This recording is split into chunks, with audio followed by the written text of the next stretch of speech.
just had this really interesting and productive conversation with a client. They were reaching out because as they're developing a healthy relationship with food, first, things are going seemingly swimmingly, right? Which is kind of typical. And then he was relaying that he stepped on the scale and noticed that his weight had gone up by a few pounds. And now in our process, if clients come to work with us, then it's because they want a healthy relationship with food, yes, and they trust their body to settle where it wants to settle in accordance with that. They trust their body to take care of their own weight regulation if they focus on the relationship with food side of things. And they also want to develop good body image so that wherever their body settles, they're free to live their life and be confident and thrive in life, etc. He was reaching out, expressing concern that if his natural healthy weight, as it were, was higher than a certain amount, he was expressing, I just don't see that there's any way that I could thrive in my life or be okay, feel confident, feel comfortable. So he was unsure about how to proceed and interact with the process. He was feeling fearful that if he proceeded and developed a healthy relationship with food, that his body wouldn't settle where he felt comfortable. And he obviously just wasn't sure what to do with that. And it was creating, an emotional response, which would be completely to be expected. And he left that conversation feeling secure, safe, his words, feeling safe, confident in proceeding, and confident in wanting to detach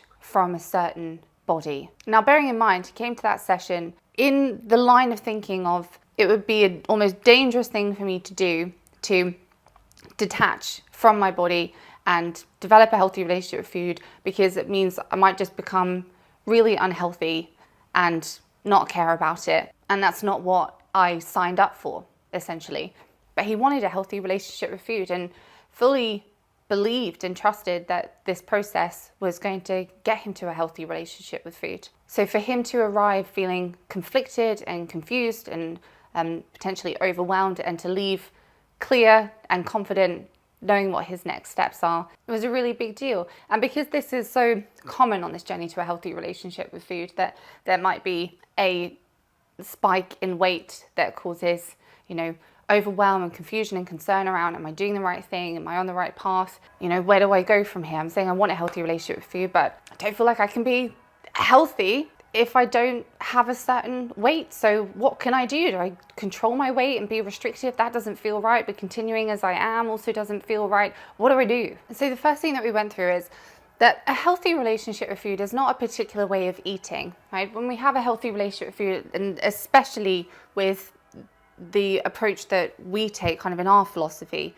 a healthy relationship with food can mean any way of eating, and there's space there to support health and support well-being. It's not the I don't care approach to food, If you want a healthy relationship with food and support your health and your well-being, those things absolutely can work in tandem. But in order to get to that point of developing a healthy relationship with food and being, genuinely free to support health and well-being, this detachment from a certain weight idea really needs to occur in our experience. If we have an expectation of where our body is going to end up as we're developing a healthy relationship with food, and we're attached to that, we feel like we can't be confident or healthy or whatever without that, and we're placing a lot of emphasis on that, and it's kind of part of the reason why we're trying to develop a healthy relationship with food, then it undermines the entire process.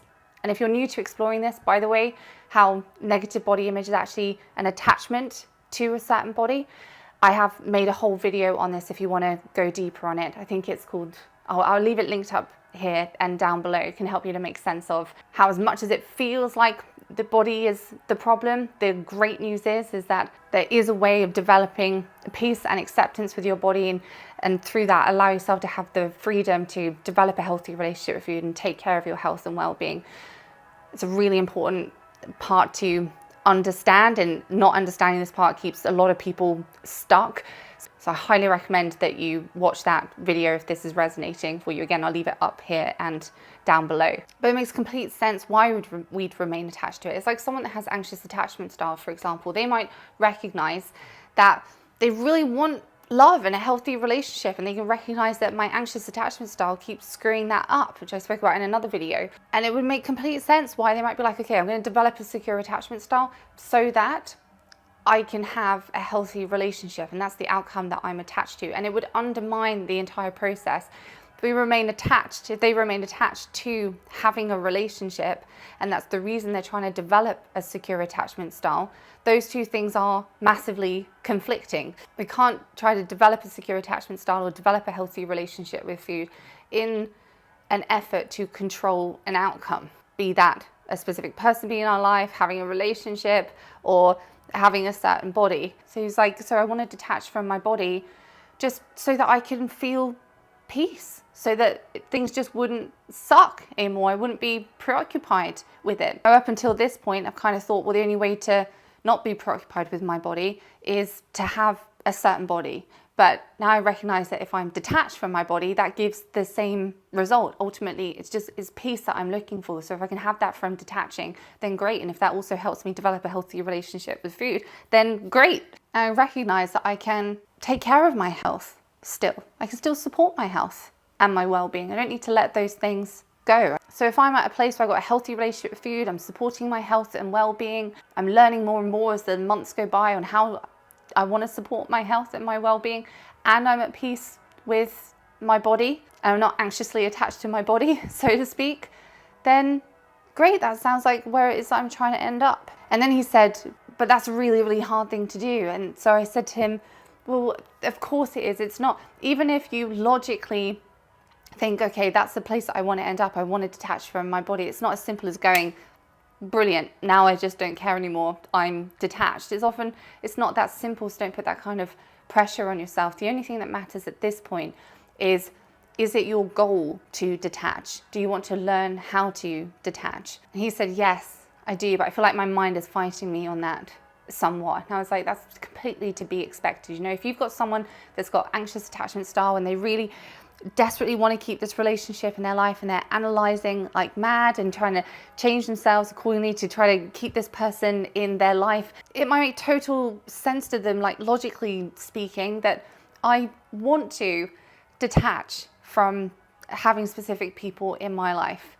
Yes, I want to do that, but they'll still be terrified at that prospect of letting that go for the very reasons that they're attached to that relationship or that person in the first place. You know, their identity might be wrapped up in the relationship. They might not feel okay on their own. They might feel like a ghost when they're on their own. They might feel like they could never be happy on their own. So yes, the prospect, of course, of just letting that go is going to be really, really scary.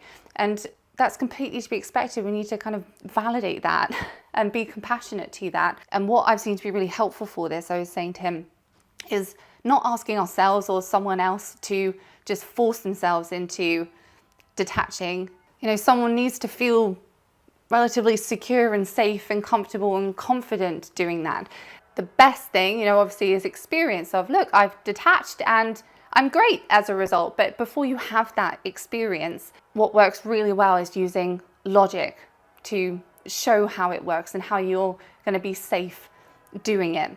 Recognize that it is not the body or the person or the relationship that you're actually attached to. It's whatever you have attached onto the body or the relationship or the person. It really feels like when we're in it that, yeah, but it is about the body, or it is about the person, or it is about the relationship. It really feels like that, but creating that separation and looking at, but what does that give you? What do you believe that gives you that you fundamentally value? And it might be things like confidence or security or love or fun, you know, whatever it is. And then once you got those things out, and we go through this in the Detaching from Outcomes course, by the way, in more detail if you're interested. I'll leave a link for that down below if you want to check it out. Once we've got those things out that we fundamentally care about and value, then the question becomes, okay, and how can you nurture these for yourself in a way that you have direct control over? Because we don't want them depending on other people or results or outcomes, because then we just reattach and then we just get anxious about controlling that being in our life, right? How can you as an individual, in a way that you have control over, fulfill these needs, these values for yourself? And I was saying to him that I've seen it time and time again when clients do this, and I have personal experience with this as well. When we start to fulfill these needs and values for ourselves, then the attachment to things like body or personal relationship or whatever it is that we've been attached to starts to take care of itself, because it's like, well, I'm getting all these things fulfilled more and more, and I can see that happening. And so my feeling of need for this body or this specific person or this relationship is starting to disintegrate. And that's the difference between feeling like there's something we might want versus something we feel like we need in order to be okay. And so I was saying to him, when that sense of needing a certain body starts to come down and down and down,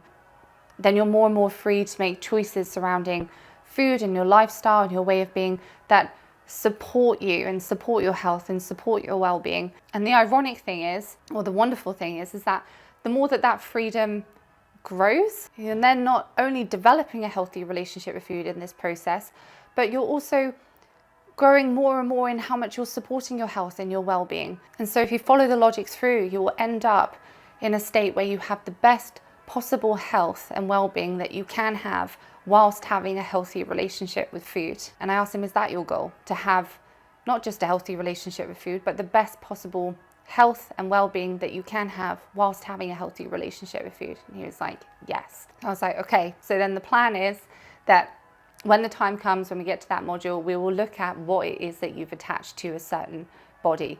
What are those things that you fundamentally value and care about that you've made conditional on a certain body? And then we'll start to explore how can you get those needs and values fulfilled in a way that's independent of your body. And then the attachment to your body will start to come down, and that freedom to develop a healthy relationship with food, it will go up, and you'll end up in that place that you want to get to. Does that make logical sense? Do you feel more confident about that process of detachment? And he said, yes, I do.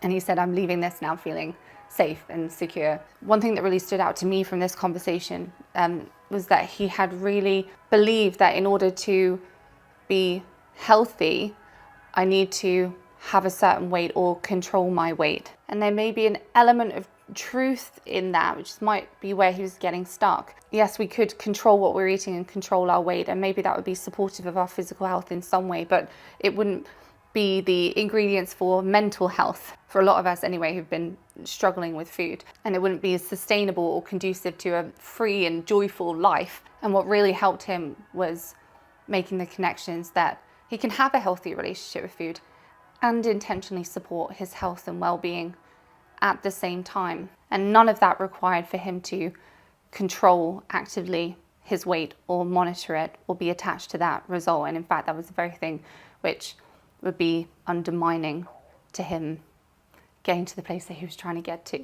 If this is resonating with you and you're finding that you're also coming up against challenges as you're developing a healthy relationship with food, seemingly paradoxical challenges, and you're not really sure where to turn or what to do with them, and it's impacting your ability to actually get this done, then feel free to book in for a discovery call with us. We'd love to chat things through with you. This is a journey that we know inside out and back to front and left to right. There's absolutely no pressure on those calls at all. Maybe we work together, maybe we don't, maybe you go off in a different direction. The important thing is reach out for help and we can chat it through. We're here for you. I'll see you in the next one. Bye for now.